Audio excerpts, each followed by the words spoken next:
perkembangan kasus di Basarnas yang sedang kita tangani. Jadi pada kesempatan malam hari ini, izinkan saya untuk menyampaikan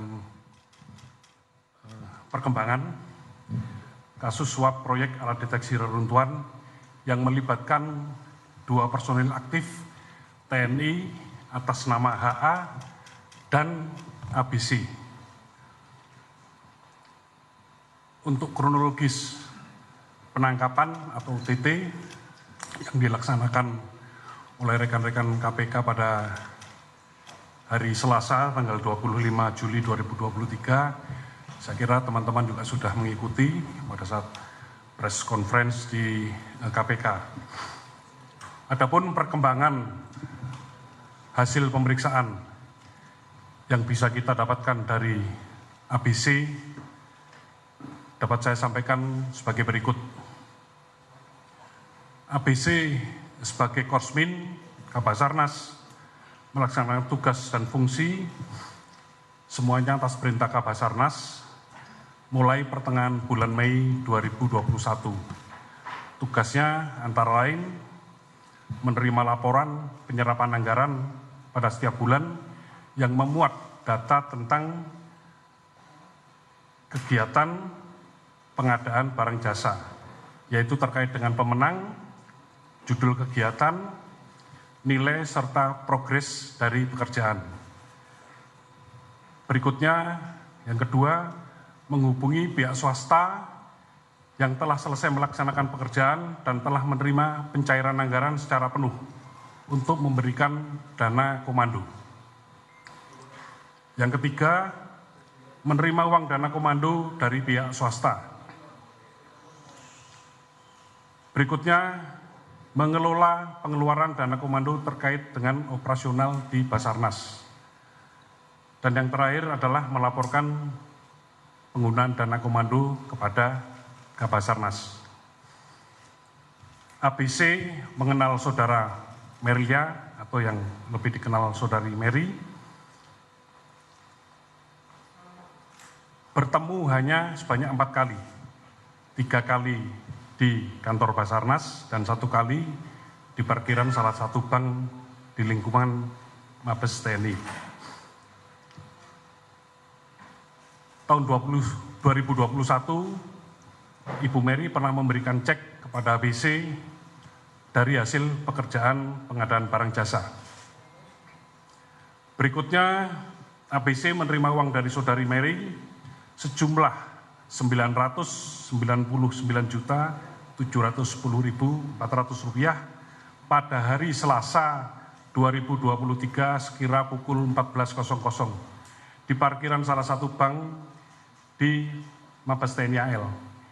Yang sepengakuan ABC, uang tersebut adalah uang dari hasil profit sharing atau pembagian keuntungan dari pekerjaan pengadaan alat pencarian korban reruntuhan yang telah selesai dilaksanakan atau dikerjakan oleh PT Intertekno Grafika Sejati.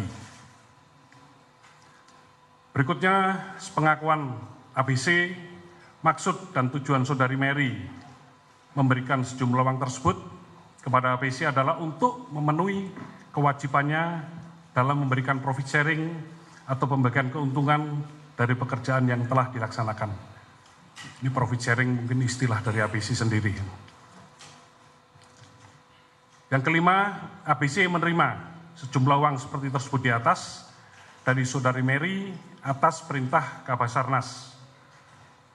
Perintah itu ABC terima pada tanggal 20 Juli 2023 dan disampaikan secara langsung. Seluruh barang bukti atau alat bukti yang ada pada ABC saat ini keberadaannya disita atau diamankan oleh KPK. Namun demikian, penyidik Puspom TNI telah bersurat kepada KPK untuk melakukan permohonan penyitaan atau pinjam pakai barang bukti, karena kebetulan barang bukti tersebut juga digunakan oleh pihak KPK sebagai barang bukti dari tersangka pihak swasta. Berikutnya, untuk keterangan dari HA sampai dengan malam ini masih berlangsung pemeriksaan. Saya belum bisa menyampaikan hasilnya, namun demikian dari keterangan beberapa saksi swasta yang ada di KPK, penjelasannya sudah sama dengan apa yang disampaikan oleh ABC.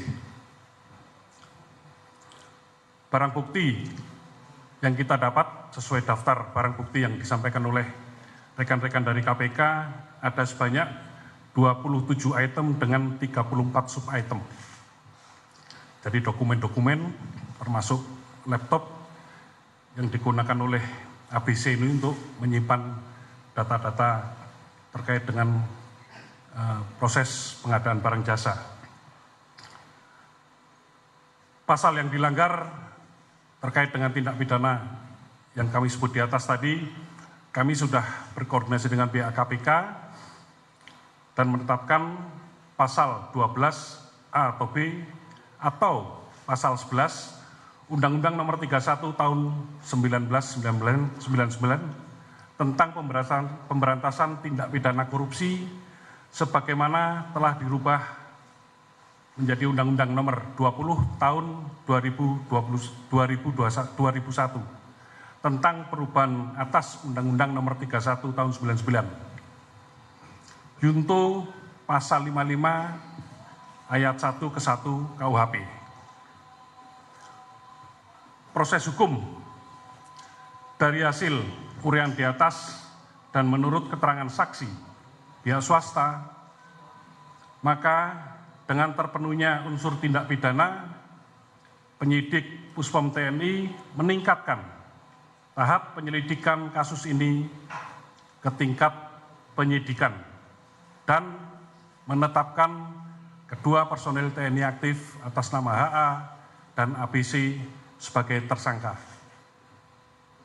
Terhadap keduanya, malam ini juga kita lakukan penahanan dan akan kita tempatkan di instalasi tahanan militer milik Pusat Polisi Militer Angkatan Udara di Halim.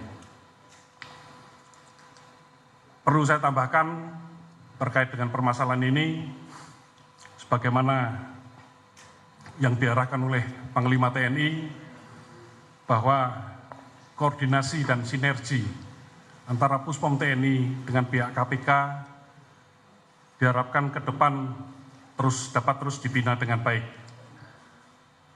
khususnya untuk penanganan kasus-kasus korupsi yang terjadi atau melibatkan personil TNI. Jadi demikian rekan-rekan media untuk press conference atau perkembangan kasus yang sedang ditangani oleh penyidik Puspom TNI berkaitan dengan kejadian suap yang ada di lingkungan Basarnas. Terima kasih atas perhatiannya.